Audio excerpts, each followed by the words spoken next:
Philippians, the 4th chapter, the 12th and the 13th verse. Boy, that day I remember telling my friends, I was in the old Job Corps days, sitting in the dormitory where I lived. And I spoke to the guys, I said, one day I'm going to be champion of the world. And they got upset with me. They said, look, it's all right for Doc Brodus to say that, George, and talking all that crazy talk, but don't you go around saying that you're going to be champion and you're going to be that. You better stop that. They were sincerely trying to tell me not to say that. And then years would pass. After I'd had a great boxing career, things had gone real well for me. I won some and lost some. And then I said to my friends, I want to be a preacher now. I'm going to give up boxing and become a full-time preacher. You can't do that. You're a boxer. No, you just can't turn your back on something that you're doing well like that. You can't give it up and be a preacher. What kind of preacher are you going to be when you're a boxer? It seems everything I wanted to do, it would always be met with a little objection. You can't do it, George. You shouldn't do it. Now, I got ready to go into sales.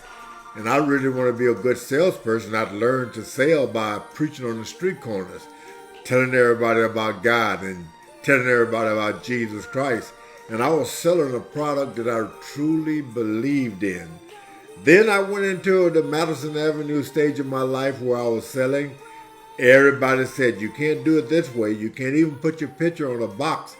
All time, people telling me what I couldn't do and what I could not do and can do. So, you see, in life, we all have to decide what you want to do. We can all give it everything we want. Give it all and give it a try. Even you have to try 3 or 4 things at a time. Give it a try. Never allow anyone to tell us what we can't do. That's why that verse I gave you is very important. Read it. Anything we want to do is possible. Now, this is George Foreman at the Church of the Lord Jesus Christ. It's possible. Today we remember a true legend of the boxing world, George Foreman, a man who rose from humble beginnings to become a 2-time heavyweight champion, an Olympic gold medalist, and a cultural icon. His journey was one of power, redemption, and faith. From the fierce battles in the ring to the heartwarming stories outside of it, this is the story of Big George Foreman. Ladies and gentlemen, presenting the heavyweight champion of the world, Big George Foreman! The boxing world has lost one of its greatest champions. George Foreman, the legendary 2-time heavyweight champion and Olympic gold medalist, has passed away at the age of 76. His family announced the heartbreaking news, remembering him not only for his accomplishments in the ring, but also for the life he built beyond it. Born in 1949, Foreman's rise to fame began at the 1968 Summer Olympics in Mexico City. With raw power and determination, he secured a gold medal for the United States in boxing, marking the beginning of an incredible career. Shortly after his Olympic success, Foreman turned professional, quickly proving himself to be a force to be reckoned with. In 1973, just a few years into his professional career, Foreman faced the undefeated heavyweight champion Joe Frazier. That night, Foreman delivered one of the most dominant performances in boxing history, knocking Frazier down 6 times in 2 rounds and claiming his first heavyweight title. Foreman's reign seemed unstoppable, but in 1974, he stepped into the ring for one of the most famous fights of all time, the Rumble in the Jungle against Muhammad Ali in Zaire. The world watched as Ali employed his now famous rope-a-dope strategy, allowing Foreman to punch himself into exhaustion before delivering a stunning knockout in the 8th round. It was a loss that shook Foreman, but years later it would lead to one of the most remarkable comebacks in sports history. Following his defeat, Foreman took a step away from boxing and retired in 1977. He underwent a dramatic transformation, becoming an ordained minister and dedicating his life to faith. He spent years preaching in Houston, Texas, finding peace away from the spotlight. But boxing wasn't done with George Foreman just yet. In 1988, at nearly 40 years old, Foreman shocked the world by announcing his comeback. Many doubted him. After all, the sport had changed and Foreman was no longer the young powerhouse he once was. But Big George had a plan. He used experience, patience, and his signature heavy-handed punches to climb the ranks once again.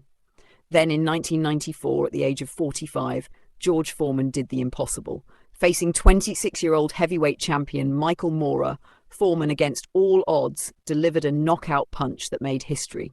He became the oldest heavyweight champion ever, a record that still stands today. It was a moment of redemption, proving that resilience and determination could defy even time itself. With a final record of 76 wins, 5 losses, and 68 knockouts, George Foreman retired from boxing for good in 1997, cementing his legacy as one of the greatest fighters to ever step into the ring. But Foreman's impact extended far beyond boxing. He became a successful entrepreneur, most notably as the face of the George Foreman lean, mean, fat-reducing grilling machine, a product that sold over 100 million units worldwide. He was also a mentor, a preacher, and a devoted family man. His family remembered him not just as a champion, but as a loving father, grandfather, and great-grandfather who lived with faith, humility, and purpose. A humanitarian, an Olympian, and a 2-time world champion, George Foreman was more than a fighter. He was a symbol of perseverance, a man who fought not just in the ring, but for his family, his faith, and his legacy. His family shared their gratitude for the love and support pouring in from around the world, asking for privacy as they mourn the loss of a man they were blessed to call their own. George Foreman was inducted into the International Boxing Hall of Fame in 2003, forever securing his place among the all-time greats. Rest in peace, Big George. Your legacy lives on, not just in the record books, but in the lives you've touched, the inspiration you've given, and the history you've made. This has been a tribute to one of boxing's greatest legends. If you want to see more stories like this, make sure to like, share, and subscribe. Let us know in the comments, what is your favorite memory of George Foreman? Thanks for watching, and we'll see you in the next video.